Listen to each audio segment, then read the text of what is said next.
Ok, bueno hermanos, esperando estemos listos para recibir la palabra de esta mañana. Continuamos con Hebreos capítulo 8. Pero antes de adentrarnos en nuestro tema, permítame contarle una historia real. En una ocasión, el doctor Christian Barnard, el primer cirujano que realizó un trasplante de corazón, preguntó de manera impulsiva a uno de sus pacientes, el señor Philip Bleiber. ¿Le gustaría ver su viejo corazón?, le preguntó. A las 8 de la tarde de una noche posterior, los hombres estaban en una sala de hospital en la ciudad del Cabo, Sudáfrica. El doctor Barnard se acercó a un armario, sacó un recipiente de cristal y se lo dio al señor Bleiber. Dentro del recipiente estaba el viejo corazón de Bleiber. Bleiber guardó silencio durante un momento y finalmente habló. Así que este es el corazón que tantos problemas me causó. Se lo devolvió al cirujano, se dio la vuelta y lo dejó allí para siempre. Hablando del estado espiritual de la humanidad, mis hermanos, el corazón siempre ha sido el problema radical de todos. Y tan profunda ha sido su afectación que ni siquiera una ley justa, buena y santa como la del Viejo Testamento pudo someterlo. En el libro de Éxodo, capítulo 24, se nos describe la manera en que Dios entró en un pacto con Israel. Este viejo pacto fue establecido de la manera más terrible, de la manera más aterradora. Allí en el libro de Éxodo se nos hace saber que un sonido de bocina jamás oído iba en aumento, mientras que al mismo tiempo un fuego abrasador y lleno de humo llenaba toda la colina de la montaña del Sinaí. Terremotos estremecían todo el monte y en medio de todo ello salía una voz tronante que estremecía todo el lugar. Era Dios quien hablaba con Moisés de las bendiciones que vendrían a la obediencia de su ley, pero además también de las terribles maldiciones que resultarían de la desobediencia. Sin embargo, mis hermanos, el relato escritural también nos dice que a los 7 días, simplemente una semana después de ese terrible momento sagrado, el pueblo de Israel danzó idolátricamente frente a un becerro de oro, y donde además los unos con los otros se corrompieron con desenfrenos inmorales de toda clase. Este evento se convierte en una muestra convincente de la defectuosidad de ese primer pacto. Por eso dijo Pablo en Romanos que aunque la ley en sí misma era buena y justa, aún era débil, porque esta ley no tenía capacidad ni eficacia espiritual para someter los designios de la carne. Si el tiempo nos lo permitiera, mis hermanos, pudiéramos trazar un recuento de todos los escándalos en que incurrieron todos los antiguos que vivieron bajo la sombra de este viejo pacto. Como lo fue Moisés, Aarón, el sacerdote Elí, Abraham, Isaac, Jacob, el rey David, Salomón. Fue por esto, mis hermanos, que cientos de años después, Dios, en boca de Jeremías, prometió un nuevo pacto. Este segundo pacto tomaría el lugar del primero, pero a diferencia del primero, este sería un pacto poderoso. Sería un pacto eficiente, capaz de sobreponerse a todas las debilidades y culpas humanas. Sería poderoso para cumplir sobre los creyentes todas y cada una de sus promesas. Esta promesa de un nuevo pacto, mis hermanos, se da en el contexto de días muy oscuros para el pueblo de Dios. Y tanto para Jeremías como para el pueblo esto fue una gran noticia. Pues ya hacía tiempo, mis hermanos, que el reino del norte, es decir, el pueblo de Israel, había sido llevado cautivo por los asirios. Y Judá, el reino del sur, estaba a punto de ser destruido por los de Babilonia. Para estos tiempos, mis hermanos, el pueblo de Dios estaba dividido en 2 reinos, los de Israel y los de Judá. Así que fue un momento, mis hermanos, de quebranto nacional y de esclavitud que el Señor anuncia esta promesa. El Señor dijo a Jeremías: he aquí vienen días, dice Jehová, en los cuales haré un nuevo pacto con la casa de Israel y con la casa de Judá. Dios le dice a Jeremías: esto es lo que haré. Haré un pacto con la casa de Israel y con la casa de Judá. Hay quienes dicen, mis hermanos, que Dios nunca ha hecho un pacto con los gentiles. los gentiles somos nosotros. Y que nunca lo hará. Que este pacto solamente ha sido hecho con los judíos.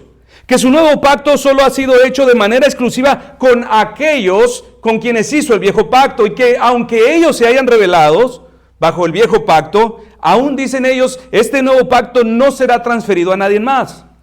Pero hermanos, sería un gran error pensar que este nuevo pacto se limita solo a la simiente natural de Abraham, es decir, a los judíos. Pues las mismas escrituras dejan muy en claro que este pacto ratificado por la sangre de Cristo se extiende a todo el pueblo de Dios, su iglesia, donde se comprenden tanto judíos como gentiles. Para probar este punto, mis hermanos, de que este nuevo pacto se extiende también a los gentiles, escuchen primeramente lo que dijo Jesús en el Evangelio de Lucas 22:20. Estamos tratando de responder el argumento de que este nuevo pacto, dicen algunos famosos y seguramente usted los escucha, dicen que no es para nosotros.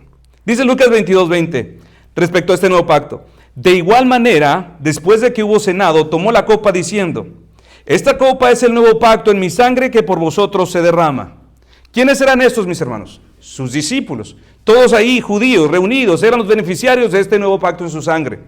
Y ahora, después, en 1 Corintios 11:25, dice la palabra de Dios. Este es Pablo hablando a gentiles. Asimismo, tomó también la copa después de haber cenado, diciendo, esta copa es el nuevo pacto en mi sangre. Haced esto todas las veces que la bebieres en memoria de mí.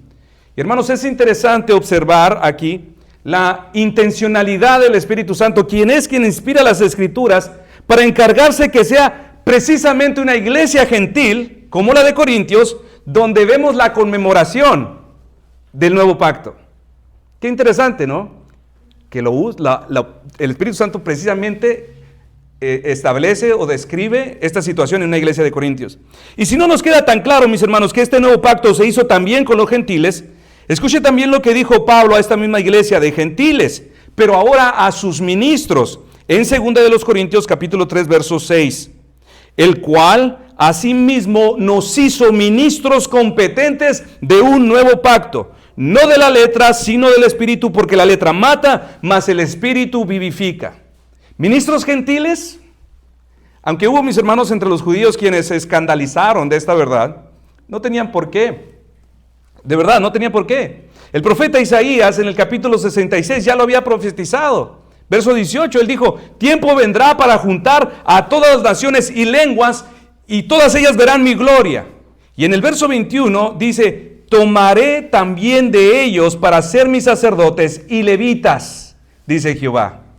Así que, mis hermanos, podemos ver que en esta ordenanza tan solemne, no solamente se extiende a los judíos, sino también a los gentiles, tanto a judíos como a gentiles. Y ahora, mis hermanos, aunque para nosotros no podría ser tan claro, este mismo pasaje de Hebreos que estamos estudiando nos lo dice. He aquí vienen días, dice el Señor, en que estableceré con la casa de Israel y con la casa de Judá un nuevo pacto. Aquí es interesante preguntarnos, mis hermanos, ¿por qué Dios no dijo, he aquí vienen días en los que haré un nuevo pacto con el linaje de Israel y con el linaje de Judá, sino con la casa de Israel y con la casa de Judá? Si Dios hubiera dicho con el linaje, mis hermanos, bueno, entonces concluiríamos que este pacto es hecho con todos aquellos que por sus venas corre la sangre del patriarca Abraham. En ese sentido, sí, quedaríamos totalmente excluidos si esto es de lo que estuviese hablando este pasaje.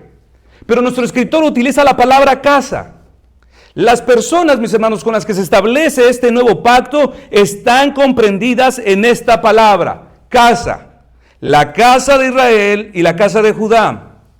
El sentido de la palabra aquí, mis hermanos, que se utiliza en nuestro texto, se puede comprender mejor considerando tres topologías que la misma escritura usa para la casa, como lo es la metonomía del sujeto para la palabra casa.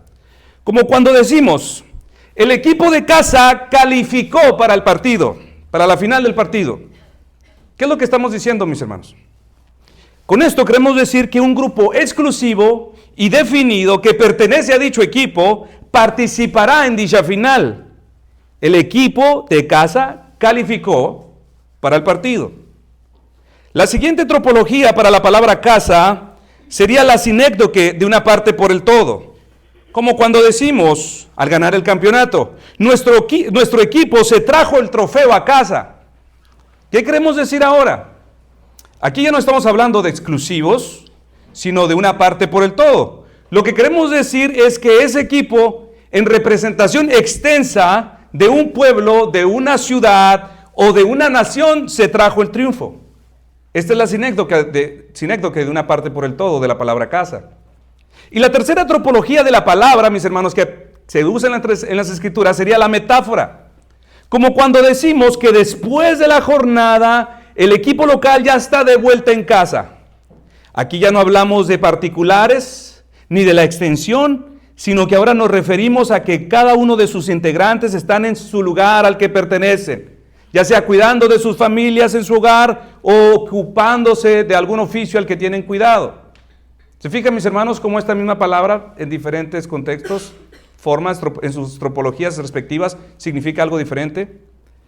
Así que nuestro pasaje, mis hermanos, al decir que Dios hará un nuevo pacto con la casa de Israel y con la casa de Judá, lo que tropológicamente se nos comunica esta palabra es que este nuevo pacto es hecho con la totalidad de la iglesia, judíos como gentiles, pues como los de casa, su iglesia se limita a un número definido y exclusivo.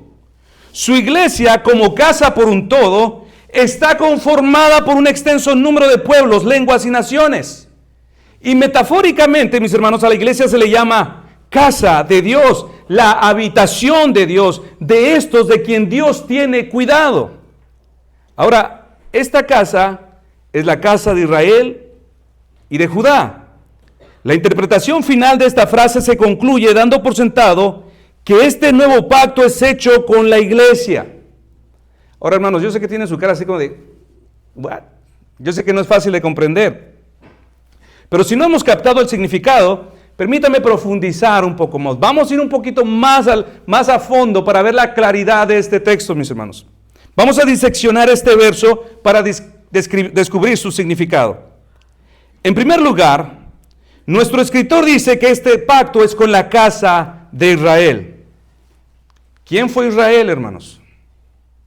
Israel fue el nombre dado al tercer gran patriarca, hijo de Isaac y nieto de Abraham, y quien asimismo heredó las promesas hechas a Abraham.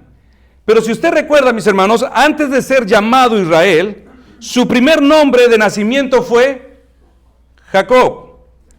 ¿Y qué significa Jacob? El que reemplaza.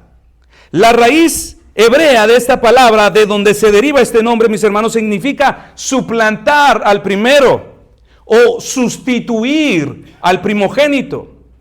Y si usted ha leído el libro de Génesis, mis hermanos, seguramente recordará que Jacob no fue el primogénito. No era quien de acuerdo a la ley heredaría la promesa. Pero dice la escritura, salió del vientre de su madre, tomado del talón de su hermano, como esforzándose por ser el primero. Génesis 25:26 dice, después salió su hermano, hablando del nacimiento de Jacob, trabada su mano al calcañar al talón de Esaú, y fue llamado su nombre Jacob. Así que, mis hermanos, ante la pregunta de estos dos muchachitos, ¿y quién de estos dos mellizos es el primogénito? Seguramente la madre decía, pues Esaú, pero Jacob salió junto con él, tomado del talón de su hermano, como queriendo ser el primero. Y seguramente toda la atención, mis hermanos, se iba sobre Jacob. Tremendo Jacob. ¿Cómo? Era en este sentido, mis hermanos, que Esaú decía que su hermano le robó también la primogenitura. Pero no solo eso, sino que también en un momento de la historia, mis hermanos, la Biblia nos relata que Jacob, usurpando el lugar de su hermano mayor, ¿qué robó también? La bendición de su padre Isaac, la bendición. Así que, hermanos, fue por estos dos eventos que Esaú dijo en Génesis 27:36, bien llamaron su nombre Jacob, o sea, bien llamaron su nombre el que reemplaza, usurpador. Porque ya me ha suplantado 2 veces, se apoderó de mi primogenitura, y aquí ahora ha tomado también mi bendición. Jacob, el segundo hijo, tomó la primogenitura y además tomó del padre la bendición que por ley le correspondía al primero. ¿Está entendiendo el punto, mis hermanos? Estamos tratando de probar por qué decimos que este nuevo pacto es hecho también con los gentiles. Israel.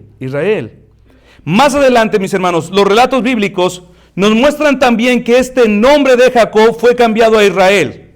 Aquel Jacob ya no sería más Jacob. No andaría ya por el mundo con la bendición de un mero hombre, su padre, sino con la bendición especial de Dios. Jacob ahora es llamado Israel, como en memorial de su ferviente fe y de su persistencia a luchar con Dios, donde se dice que venció y ganó su bendición. Pero en nuestro verso, mis hermanos, no solo aparece Israel, sino también aparece Judá. ¿Quién fue Judá? Judá fue el cuarto hijo de Jacob, o también llamado Israel. Su nombre, según su connotación hebrea, significa alabanza. La Escritura dice que el día de su nacimiento, su madre alabó a Dios. Ahí, en Génesis 29:35 dice, esta vez alabaré a Jehová, por esto llamó su nombre Judá y dejó de dar a luz. Judá, mis hermanos, llegó a ser la cabeza de una de las 12 tribus de Israel, la cual se convirtió en una de las tribus más grandes y de las más poderosas, y quienes además se les otorgó el privilegio de llevar el cetro de la dignidad real. De allí procedían todos los reyes de la tribu de Judá. Pero después de la muerte del rey Salomón, dice la Escritura, que Jeroboam inició una revuelta contra Roboam para apoderarse del reino, la cual terminó en una división y posteriormente en dos naciones, los del norte y los del sur, Israel y los de Judá. De las 12 tribus, mis hermanos, 10 se rebelaron contra la casa de David, es decir, contra los de Judá. Solo los de Benjamín fueron fieles al reino. Y por ser estos 10 mayoría, ellos retuvieron para sí el nombre de Israel, y a los de la minoría, es decir, a los de Judá y de Benjamín, despectivamente les dijeron los de Judá. Pero debido a la fidelidad de Judá y a la tribu de Benjamín, con el pasar del tiempo, todos los que quedaron de las 12 tribus no fueron llamados más israelitas, sino los de Judá. Conforme avanza el tiempo en la historia y las terminologías hebreas al griego, terminaron siendo llamados judíos. Y desde los tiempos de Cristo, mis hermanos, hasta el día de hoy, este nombre prevalece, judíos, en referencia o en honor a Judá, judíos. Así que por causa de la separación de estas tribus, mis hermanos, vinieron a ser dos reinos, dos naciones. Y aquí nuestro escritor, al hacer mención de la casa de Israel y de la casa de Judá, lo hace para mostrar que por medio de este nuevo pacto, la enemistad que existía entre estos dos pueblos sería eliminada. Por lo tanto, mis hermanos, viendo este verso como un todo, la casa de Israel y la casa de Judá nos habla de que en las promesas de este nuevo pacto serían comprendidos todos aquellos que por ley no eran primogénitos, pero que aún así recibirían la bendición como si lo fueran. Que aquellos que fueron separados y divididos de la nación de Israel, no contados como parte del verdadero Israel, ahora por medio de la sangre del sacrificio de Cristo, como dice Gálatas, esa división se anula y todos ahora son contados como verdaderos israelitas, quienes reciben la bendición de parte de Dios, como la recibió Jacob. ¿Y quiénes eran, mis hermanos, los no primogénitos? ¿Quiénes eran aquellos que por ley no estaban contemplados en las promesas? Fácil, los gentiles. ¿Y quiénes permanecieron divididos y separados entre dos naciones? Los judíos y los gentiles. Pero ahora en Cristo, mis hermanos, tanto judíos como gentiles son uno en Cristo. Esto es lo que nos está diciendo nuestro pasaje.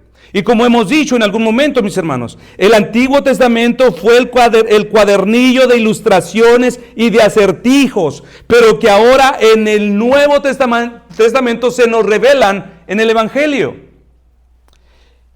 Que esto pasaría, mis hermanos, no era nuevo, lo repito, es por esto que el Señor les recuerda a los judíos que esto ya se venía anunciando desde el principio, en los tiempos de Elías, en los tiempos de Eliseo.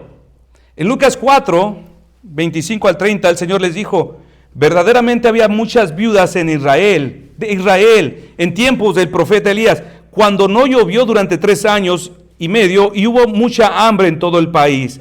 Pero Elías no fue enviado a ninguna de las viudas israelitas, sino a una de Sarepta, una gentil, cerca de la ciudad de Sidón. También había en Israel muchos enfermos de lepra en tiempos del profeta Eliseo, pero no fue sanado ninguno de ellos del pueblo de Israel, sino Naamán, que era de Siria, un sirio. Al oír esto, todos los que estaban en la sinagoga se enojaron mucho. Se levantaron y echaron del pueblo a Jesús, llevándolo a lo alto del monte sobre el cual el pueblo estaba construido, para arrojarlo abajo desde allí. Pero Jesús pasó en medio de ellos y se fue. En otras palabras, mis hermanos, ellos se enojaron porque Jesús les dijo que la bendición de los hijos se les negó a ellos y les sería dada a los gentiles. Eso es lo que estaba diciendo el Señor en esta porción. Y por eso se enfurecieron los judíos contra Él. Así que en la conjugación de estas dos casas mencionadas, mis hermanos, en nuestro texto, se establece la unión de todas las naciones por medio de Cristo. Naciones que por la obra del Evangelio serían reunidas bajo los lazos del nuevo pacto. Esto se demuestra también expresamente en Efesios 2, versículos 14 al 17, porque Él es nuestra paz, que de ambos pueblos hizo uno, derribando la pared intermedia de separación, aboliendo en su carne las enemistades, la ley de los mandamientos expresados en ordenanzas, para crear en sí mismo de los dos uno solo y un nuevo hombre, haciendo la paz y mediante la cruz reconciliar con Dios a ambos en un solo cuerpo, matando en ella las enemistades. Y vino y anunció las buenas nuevas de paz a vosotros que estabais lejos y a los que estaban cerca. Ahora, los gentiles que antes estaban lejos, mis hermanos, por medio de Cristo son hechos cercanos. Pero no todos los gentiles, ni tampoco todos los judíos. Esto es exclusivamente, mis hermanos, a quienes están comprendidos en el número de creyentes que conforman su iglesia. Ahora, de todo esto, mis hermanos, ahora comprendemos que los cristianos que conforman su iglesia, sea cual sea su nación, son tan preciosos para Dios como lo fueron los judíos antes de rebelarse y ser rechazados. Y es por esto, mis amados hermanos, que bajo la gracia del nuevo pacto, hoy todos ustedes, así mexicanotes como son llamados hijos y simiente de Abraham, de acuerdo a Gálatas 3, 7 y verso 29. Son llamados hijos de Sión, de acuerdo a Zacarías 9, 13. Y también son llamados el Jerusalén celestial, de acuerdo a Apocalipsis 3, 12. Esto se lo dice a los gentiles. Así que, hermanos, al leer el Antiguo Testamento y al observar las muchas y grandes promesas hechas a los judíos, el cumplimiento de ellas y también las grandes obras que Dios hizo por ellos y las muchas liberaciones que de tiempo en tiempo Dios les dio, no crean a la mentira de que esto no es para nosotros, como algunos dicen por allí. Eso perteneció a los judíos, nosotros no tenemos nada. No, la Escritura dice otra cosa. Ustedes pueden aferrarse, mis hermanos, a todas esas promesas, a todas esas preceptos, a todas esas liberaciones y formas en que Dios operó en el pasado para fortalecer su fe, para hacerlas el fundamento de su fe y vivan su vida cristiana. Esto es verdad. Segunda de Timoteo 3:16 nos dice a nosotros: toda la Escritura es inspirada por Dios y útil para enseñar, para redarguir, para corregir, para instruir en justicia. Para todos nosotros, mis hermanos, los que estamos en Cristo, todas estas cosas que sucedieron en el pasado también son una razón sólida por la cual nosotros podemos rogar a Dios, así como lo hicieron ellos, y esperar en Dios por las mismas cosas. Las promesas que Dios hizo a Abraham y a su simiente, mis hermanos, el apóstol Pablo también supo que eran para nosotros. El apóstol Pablo toma algo que sucede en el pasado y dice: esto también es para los gentiles.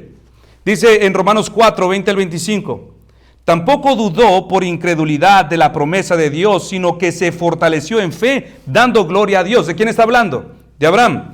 Plenamente convencido de que era también poderoso para hacer todo lo que había prometido, por lo cual también su fe le fue contada por justicia. Y no solamente con respecto a él se escribió que le fuese contada, sino también con respecto a nosotros, a quienes ha de ser contada. Esto es, a los que creemos en el que levantó de los muertos a Jesús, Señor nuestro. No solamente para él, sino también para vosotros, dice que está siendo contado.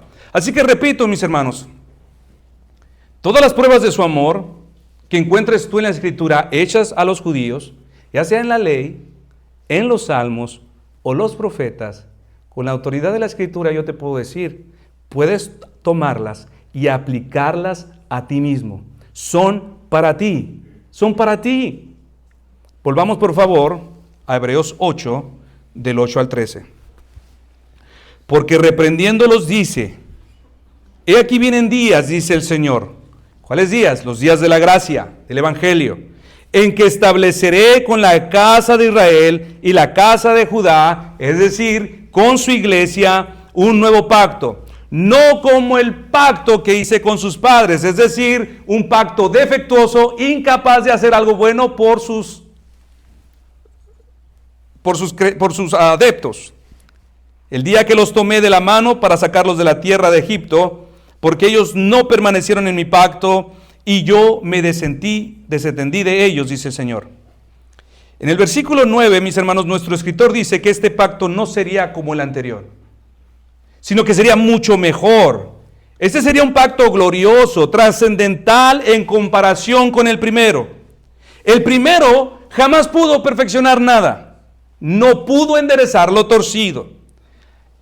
Bajo ese viejo pacto, mis hermanos, todos ustedes no podrían ser lo que son ahora.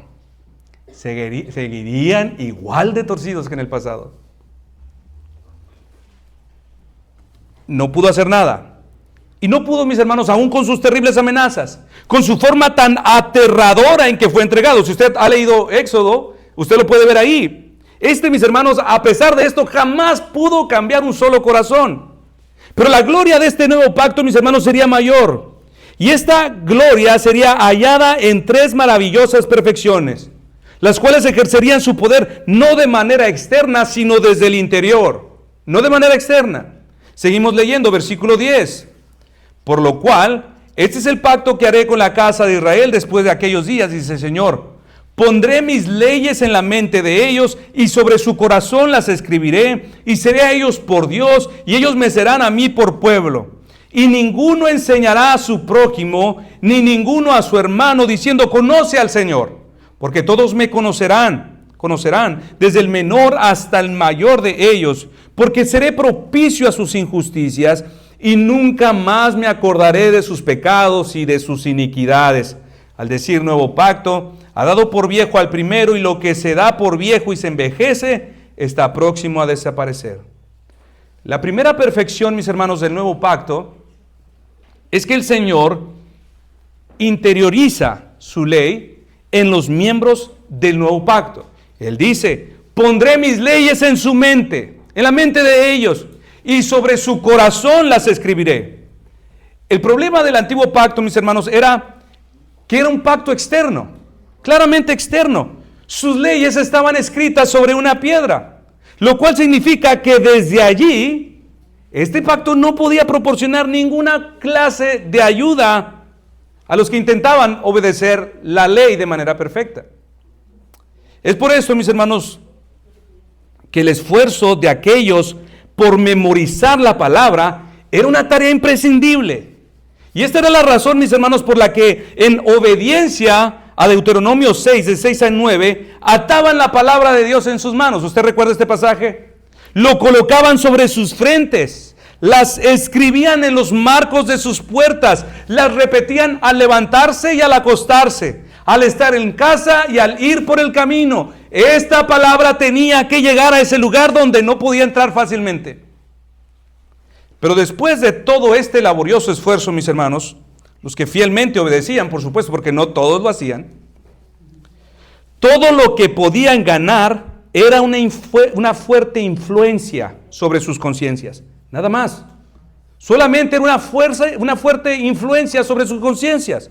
Su efecto sobre sus mentes, mis hermanos, no era distinto al efecto que causa la mirada de una madre molesta cuando obliga a su hijo, con una simple mirada, a hacer lo que no desea. No era distinto.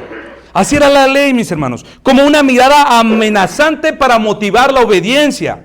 Podía ganar cierta influencia al memorizarla, sí, por supuesto, pero el llevarla a sus corazones, mis hermanos, era algo que estaba más allá de sus capacidades. Se necesitaba algo mucho más allá de nuestro poder.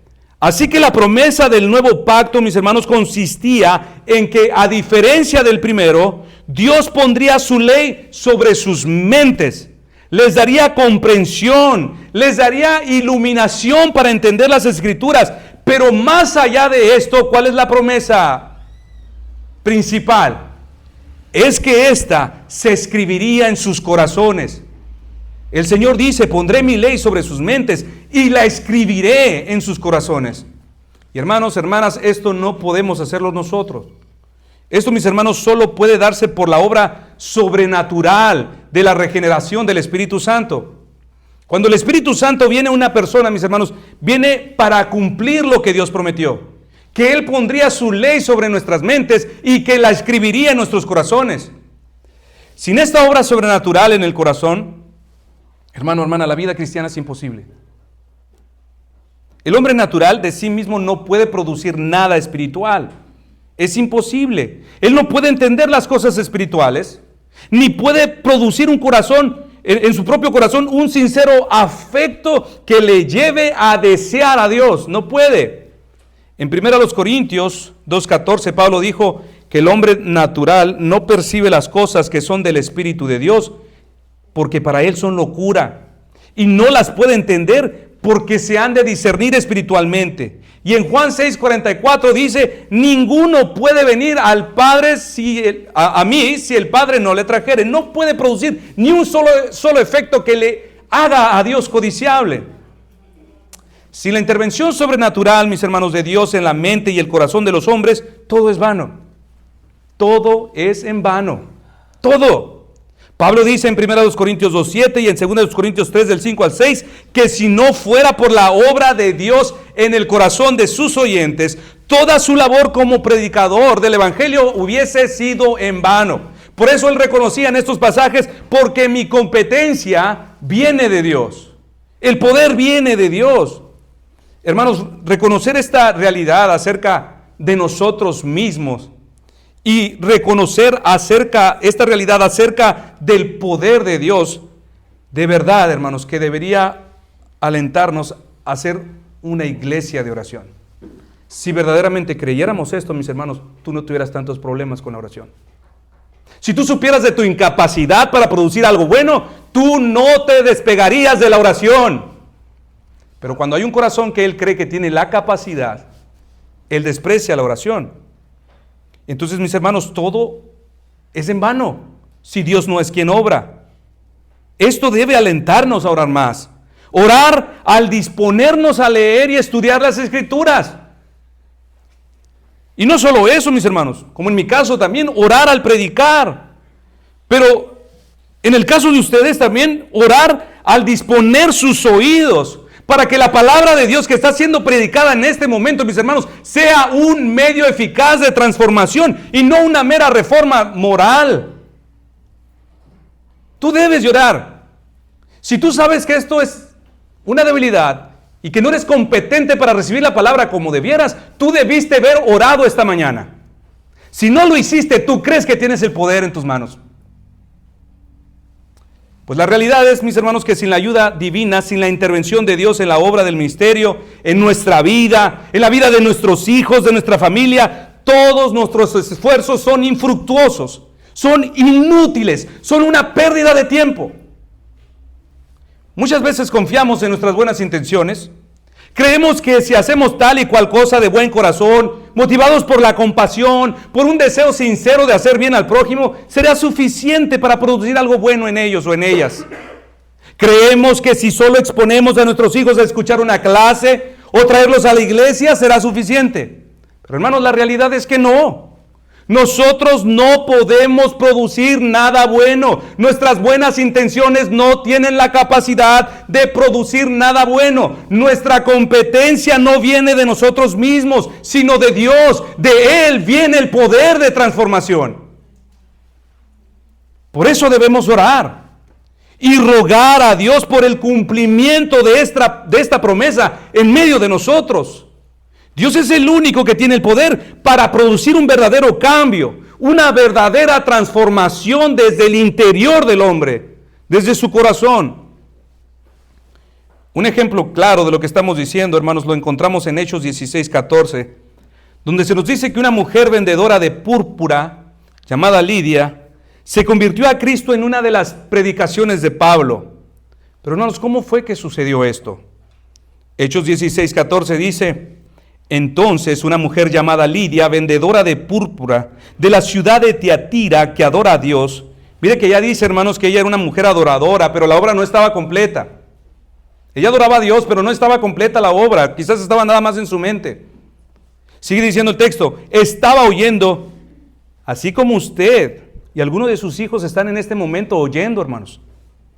Y el Señor abrió el corazón de ella para que estuviese atenta a lo que Pablo decía. Su capacidad de atención, mis hermanos, también habla de un problema profundo. Aquí el poder para estar atento se le atribuye a Dios. ¿Cuál fue la razón, mis hermanos, del por qué Lidia pudo disponer su mente para estar atenta a la predicación de Pablo? ¿Cuál fue la razón, mis hermanos, del por qué su corazón recibió el mensaje del Evangelio? La respuesta es, mis hermanos, porque fiel fue Dios quien dijo: pondré mis leyes en la mente de ellos y sobre el corazón las escribiré. Y aquí vemos a Dios actuando, mis hermanos, de manera sobrenatural en una mujer. La gran obra que vendría en los días del nuevo pacto, mis hermanos, es que Dios a través de su Espíritu pondría su ley en un lugar preponderante de nuestras vidas, en nuestras mentes y corazón. Y así los receptores de esta gracia estarían completamente capacitados para obedecer su ley de la manera que a Dios le agrada. A diferencia de lo que dice el antinomianismo, mis hermanos, que el creyente del Nuevo Testamento no tiene necesidad de obedecer la ley. Nuestro texto dice otra cosa, que el corazón que verdaderamente ha sido regenerado, en lugar de ignorar o permanecer apáticos a su ley, ahora tendrá un deseo ferviente y deleitoso por obedecer su ley. Dice David en el Salmo 119:32, por el camino de tus mandamientos correré cuando ensanches mi corazón. David está diciendo: tendré la capacidad de obedecer tus mandamientos cuando me llenes el corazón. No es una simple influencia, no es una simple reforma moral, mis hermanos, sino un genuino, deleitoso y gozoso deseo por seguir los mandamientos de Dios. Si tú eres un cristiano verdadero, mis hermanos, una cristiana verdadera, necesariamente debes conocer esto de manera personal. Debe haber en ti un deseo, pero no un simple deseo, un deseo deleitoso que te produce placer por hacer lo que a Dios le agrada. Debe existir en ti un anhelo abrasador por hacer todo lo que Dios manda. De verdad, no necesitas que te estén correteando y te estén llamando y te estén texteando. Mis ovejas oyen mi voz y me siguen, dice el Señor. Si posees un nuevo corazón, tú has experimentado en menor o mayor intensidad, al menos algo de lo que a continuación diré. Espiritualmente hablando, empiezas a querer hacer las cosas que antes no querías hacer. Mientras que al mismo tiempo los viejos placeres ahora te resultan perturbadores. Te encuentras asistiendo con entusiasmo a la iglesia, orando, leyendo la Biblia, sirviendo a los hermanos de la iglesia, mientras al mismo tiempo te rehusas en involucrarte hasta en los más mínimos vestigios de desobediencia.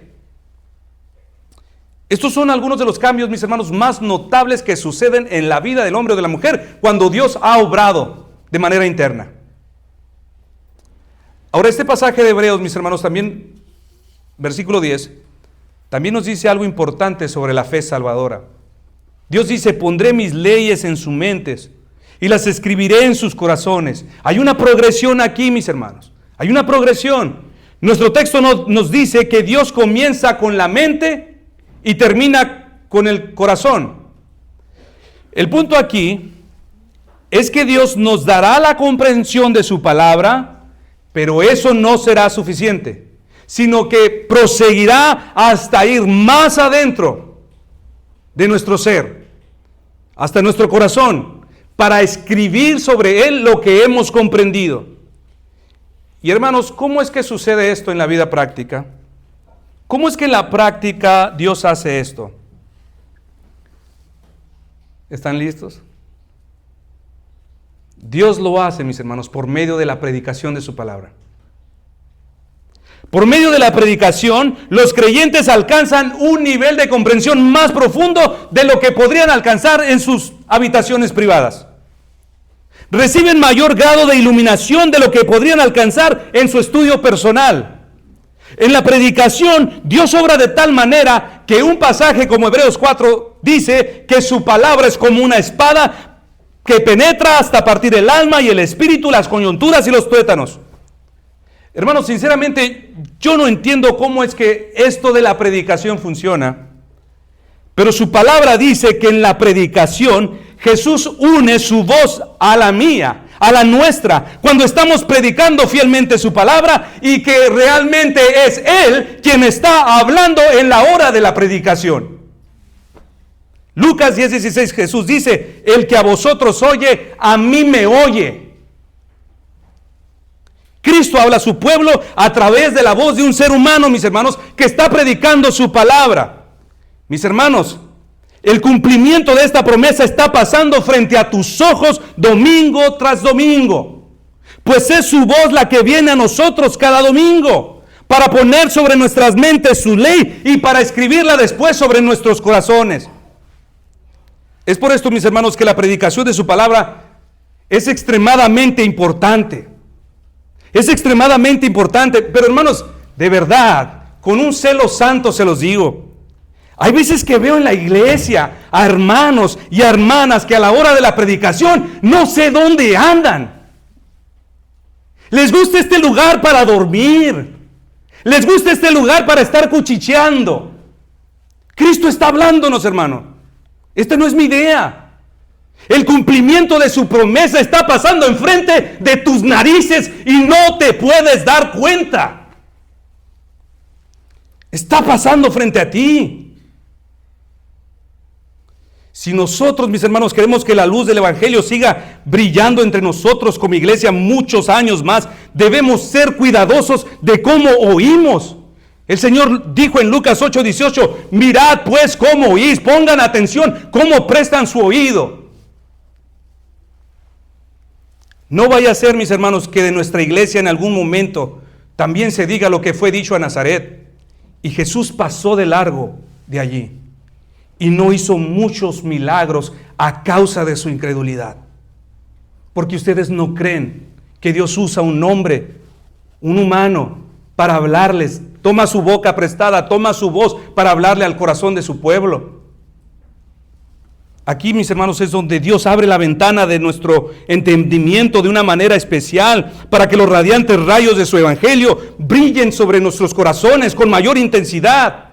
Todo comienza con la comprensión que da la predicación de su palabra y una vez entendiéndola, mis hermanos, el Espíritu se encarga de escribirla en el corazón. Esto es la fe salvadora. Tanto la cabeza como el corazón deben tener la palabra escrita, deben involucrarse ambas cosas.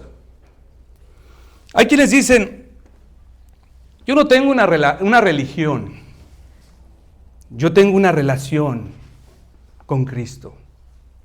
Pero esto es falso, hermanos. Tú necesitas ambas cosas.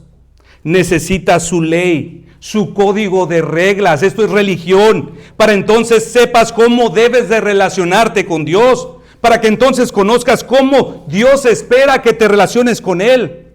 No se puede amar verdaderamente a Dios tal y como Él se merece, ni se puede obedecer a Dios tal y como Él demanda, ni se puede adorar a Dios tal y como Él espera, siendo ignorantes de su palabra. No se puede. Si alguien verdaderamente tiene una relación que honre a Dios, esta debe de ser en respuesta a lo que Dios ha revelado de sí mismo. Por tal motivo, mis hermanos, antes de llegar a los afectos del corazón, Dios pone su ley, sus doctrinas, sus mandamientos en nuestra mente. Pero hermanos, ¿cuál será el problema de algunos que se llenan de mucho estudio, de muchos sermones, de muchas conferencias, muchos devocionales, pero su carácter ni sus frutos son una prueba fidedigna de que toda esta palabra está llegando al corazón? Vamos a conocer a personas así, hermanos. Citan texto tras texto, pero su vida es un desastre, su familia es un desastre. La creencia genuina y salvadora en Cristo, mis hermanos, siempre afectará nuestra voluntad, nuestros afectos, nuestro carácter. Pues de lo contrario, mis hermanos, es solo una religión de letras, de conceptos y más conceptos. Es muerte, es muerte. Pero hermanos, lejos de ser esto un motivo de preocupación, esto debería ser un gran estímulo para todos nosotros, lo que acabamos de oír. Pues esto significa que puedes leer más, que puedes estudiar más, pero nunca olvidando que solo Él puede llevar esa palabra hasta tu corazón, hasta adentro. Si no estás satisfecho con tu vida cristiana, lee su palabra y ruega al mismo tiempo a Dios. Si tus afectos espirituales son tan fríos como el hielo, medita en su palabra y pide a Dios que con su palabra te llene de su calor. Si no puedes obedecer su voluntad, estudia su palabra y suplica al mismo tiempo que Dios transforme tus motivaciones y deseos mientras lees. Pero especialmente ora por ti, mis hermanos, cuando dispones tu oído para escuchar la predicación de cada domingo, donde Cristo ha prometido que nos hablará. Ora por ti. Dice 1 de Tesalonicenses 2:13. Por lo cual también nosotros sin cesar damos gracias a Dios de que cuando recibiste la palabra de Dios que oíste de nosotros, la recibiste no como palabra de hombres, sino según es en verdad la palabra de Dios, la cual actúa en vosotros los creyentes. Hermanos, ¿cómo recibes esta palabra? Es el pastor Antonio. ¿Qué me va a enseñar a mí? Yo también así pensaba, Cuando yo no era pastor, yo así muchas veces pensé el pastor. Aunque en aquel tiempo sí era cierto. Hermanos, Él obrará en tu corazón por medio de la palabra. Él te cambiará y te hará un hombre, una mujer nueva. Hermanos, tú debes de ver la gran promesa que tenemos aquí frente a nosotros. Que esto anime a todo cristiano que lucha por seguir adelante, confiando en que esta gran promesa es lo que necesitamos. Es el aliento que necesitamos para convertirnos en hombres y mujeres de la palabra. Tú dices, no puedo cambiar mi corazón, no puedo cambiar mis afectos, no puedo cambiar mis motivaciones, es cierto. Pero puedes entregar tu mente a la palabra de Dios. Puedes entregar la energía de tus facultades mentales hasta comprender su evangelio. Puedes entregar y disponer tu oído semana tras semana para escuchar la voz de Cristo hablándote. Y en la medida en que te expongas a esta verdad, mis hermanos, espera en Dios. Espera en Dios y confía en que Él puede concederte, por medio de Cristo, la gracia de un nuevo corazón. La fe viene por el oír, y el oír de la palabra de Dios, dice la Escritura. Vamos a orar, mis hermanos. A Dios sea la gloria.